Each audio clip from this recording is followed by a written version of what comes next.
Good day, ladies and gentlemen. Welcome to yet another episode of CNET Interview Session, a beautiful program where we invite innovators, stakeholders, influencers, who are stakeholders in the blockchain and crypto ecosystem to come add their view and state of the ecosystem. So today we're going to be talking about opportunities in the play-to-earn game industry. So a lot of people might have been experiencing or hearing about this. I want to understand how it works and how you can also get involved in this play to earn industry. So today I have with me Zahid Ahmed, who is the CTO and cause of Mysteria. You're welcome, Zahid.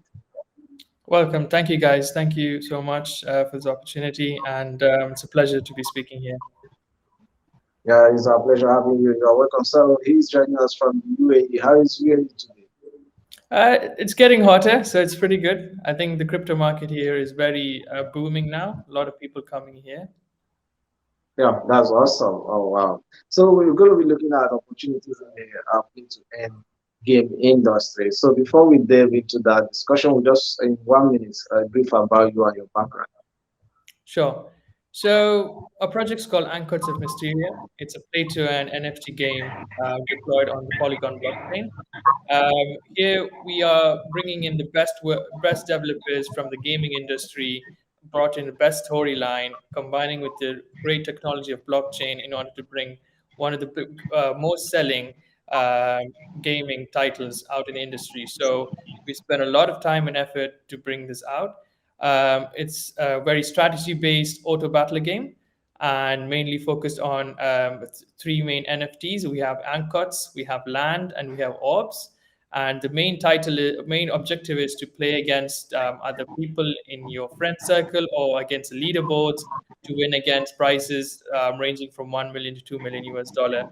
So it's a very strategy-based game, and it's not for just investors, but it's also for really traditional gamers who want to enjoy one of the best games coming up in the industry. Yeah, that's amazing.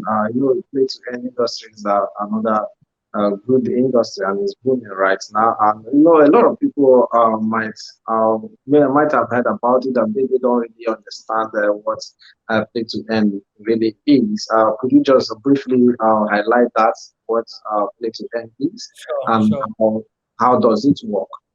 So from traditional gaming industry gamers, you might be familiar with where you spend a lot of time and effort on your game, and you buy a lot of assets with your currency, whatever you prefer, and a lot of time and effort is wasted there because, in end of the day, what you get in return is just pleasure.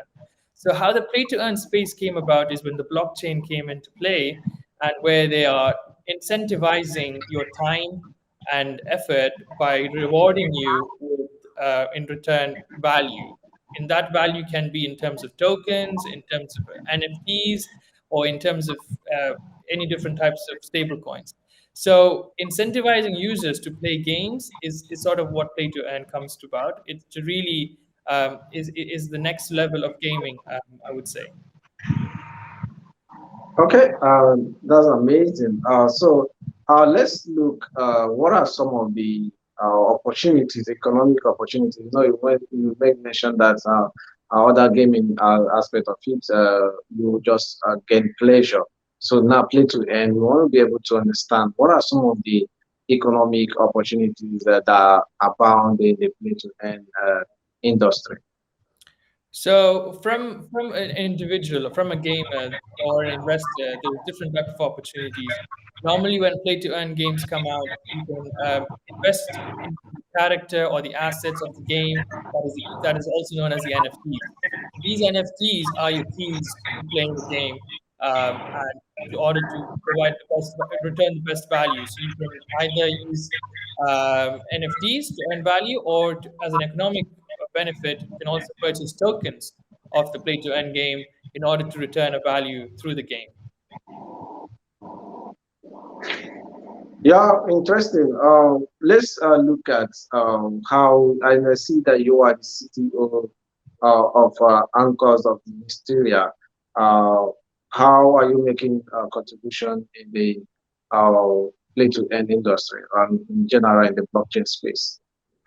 So Well, Anchors is one of the most interesting projects I actually came about when I was working with the core team about a year and a half ago, and being a crypto investor for several years, and also being a developer who's really interested in the technical way of blockchain. I really wanted to know, bring out one of the best of both worlds, you could say. So combining with the technical knowledge I had and these core other team members I have who are really great, who are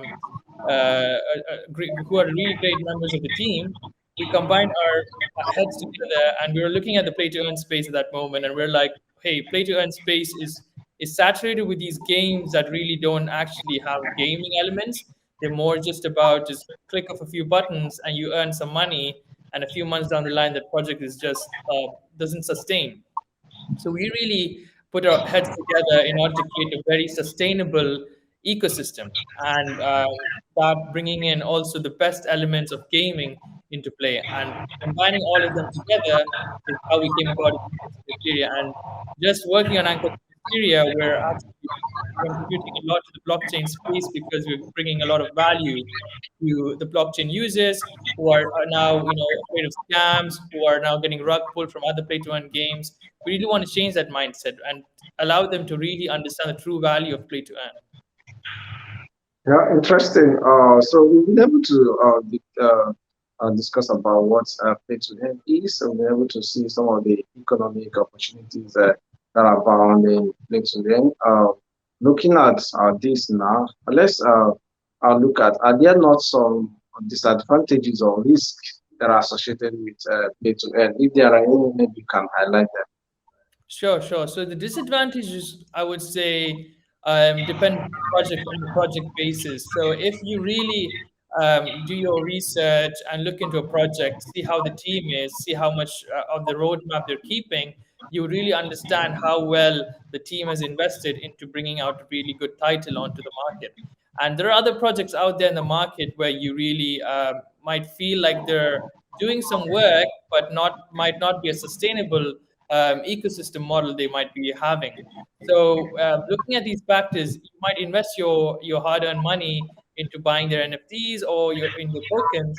But at the end of the day, after a certain period of time, the tokens might not have any more value, or these NFTs would be selling it for like quarter of the price you bought it for.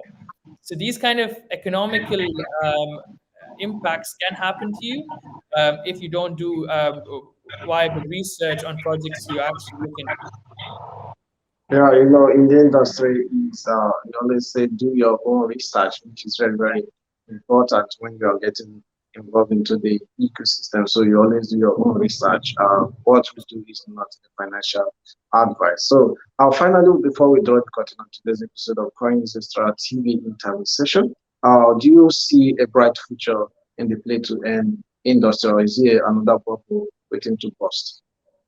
So definitely, I see a bright future in the play to earn industry. That is the main reason why 1.5 to 2 years ago I got into the space, and I've been a huge promoter. I've actually personally invested in several play to earn titles, and my research sometimes have gone wrong and sometimes have succeeded and have economic impacts, and also made me really more believe more into play to earn space. So I would say that the play to earn is the future of gaming, and I'm seeing every single gaming producers out there in the market moving towards play to earn, adopting the mechanisms, and I think it is for the long run. Yeah, thank you very much. Opportunities in the play to earn game industry with Zaid Ahmed, CTO and cause of Mistria. Thank you very much for joining us today on the conversation. Thank you so much. Thank you so much. Yeah, yeah, it's our pleasure.